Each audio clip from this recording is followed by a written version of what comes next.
Cuando mi abuela no dormía en la casa, los ruidos eran peores. Mi mamá me decía que en las noches los pequeños colgantes de las agarraderas del tocador de mi abuela empezaban a moverse.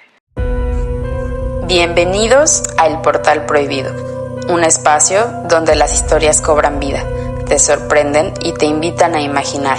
Yo soy Pao y hoy vamos a cruzar juntos este portal para descubrir lo que se oculta del otro lado. Comencemos. Cuando tenía apenas 4 o 5 años, vivíamos en una casa en Ecatepec, Estado de México.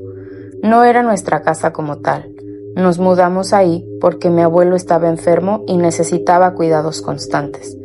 Mi mamá se trasladó con nosotros, mi papá, mi hermana, mi hermano y yo, para ayudar a mi abuela, quien cargaba con todo el peso de cuidarlo. El abuelo no salía de su cuarto, siempre estaba conectado a un tanque de oxígeno, y aunque yo era muy pequeña para entenderlo todo lo que pasaba, recuerdo esa atmósfera pesada, como si la casa misma estuviera triste. Todo cambió cuando él falleció.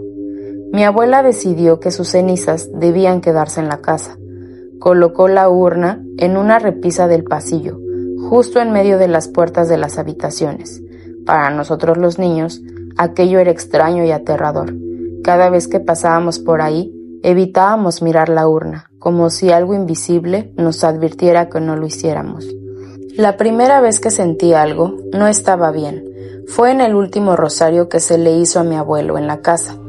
Todo estaba en calma, las ventanas cerradas, las cortinas quietas, pero de pronto una ráfaga de aire helado atravesó la sala. Fue tan fuerte que apagó las velas y movió las hojas de las oraciones. Todos se miraron confundidos, pero nadie dijo nada. «Debe ser una corriente», dijo alguien, aunque todos sabíamos que no había forma de que fuera eso.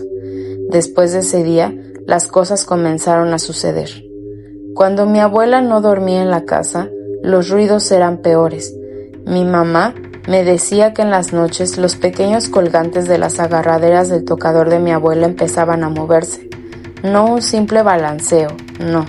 Se movían con fuerza, chocando contra la madera, como si alguien los empujara.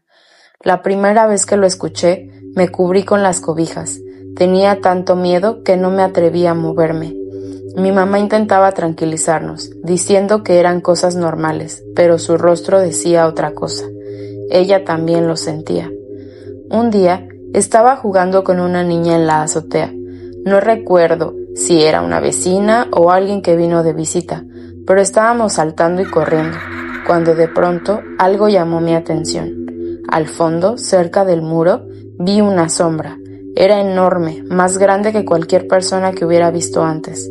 La sombra no se movía, solo estaba ahí, como si nos estuviera observando. ¿La ves?, le pregunté a la niña, pero cuando me volteé hacia ella, ya no estaba a mi lado.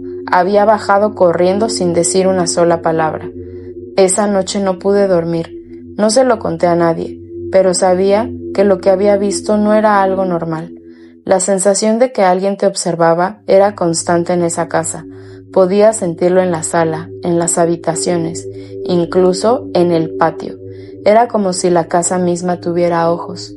Con el tiempo, mi mamá y yo hablamos de lo que pasaba, y fue entonces que me confesó algo que me dejó helada. Esos mismos sucesos ya habían ocurrido antes cuando ella era joven. Escuchaba pasos, veía sombras, sentía esa misma opresión en el ambiente. Nunca supimos exactamente qué causaba todo aquello. Tal vez eran las cenizas de mi abuelo, tal vez algo más antiguo que incluso él había sentido. Pero lo cierto es que esa casa no era como las demás. A veces pienso que los lugares guardan las emociones, las energías de las personas que han pasado por ellos, y en esa casa algo se quedó atrapado. Aunque ya no vivimos ahí, cada vez que pienso en esa casa me recorre un escalofrío, y no importa cuánto tiempo pase, esos recuerdos siguen vivos, como si la casa misma no quisiera dejarme olvidarlos.